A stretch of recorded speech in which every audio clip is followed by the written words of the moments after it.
মানিকগঞ্জের সাটুরিয়ায় লাখ লাখ টাকা ব্যয়ে নির্মিত আবাসন প্রকল্পের ঘরগুলো এখন শূন্য।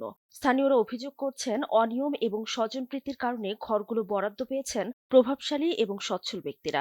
এর ফলে ঘরগুলোর দরজায় ঝুলছে তালা।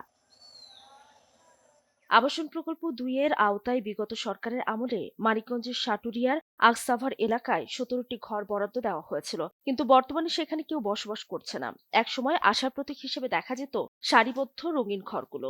এখন তা কেবল পরিত্যক্ত ইট সিমেন্টের কাঠামোতে পরিণত হয়েছে। আজ সেই ঘরগুলোর বেশিরভাগই ফাঁকা, দরজায় ঝুলছে তালা, উঠানে জন্মেছে ঝোপঝাড়, স্বপ্নের ঠিকানায় নেমেছে নীরবতা।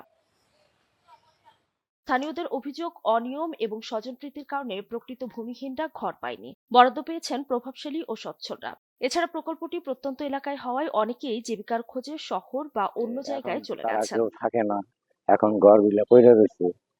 এখন যদি আমাকে এখানকার লোকের দেয়, বহুত আছে এমনি পইড়া রয়েছে, মানে অন্যের বাড়িতে থাকে, জায়গা জমি নাই, তাদেরকে দিলে আমার জন্য সুবিধা ভালো। আমাদের এলাকার যে গরিব মানুষ আছে এদের যদি থাকার মতো একটু জায়গা নাই, ঘর বাড়ি নাই, এখন যদি সরকার তাদের দেয়, তাদের একটু মাথা গোঁজার মতো জায়গা হচ্ছে বা এটা চারি উড়েছে, এটা খোটা দিলে নালের সামনে চালানে আইল দিয়ে গাছ গাছালি চালেন সব কেটে দেয়। দেওয়ার পর এখন দেখো ওটাই ঘর উঠানোর পর এখানে অর্ধেক ওয়াল উঠে গেছে, তারপরে চাচা আপনি ওটা ঘর দিয়ে জানাবো, আমার এই যে পাক ঘর আছে পাক ঘর ভেঙে। বর্তমানে আবাসনে বসবাস করার মতো মানুষ পাওয়া যাচ্ছে না, তাই বরাদ্দ বাতিলের পরিকল্পনা করছে উপজেলা প্রশাসন।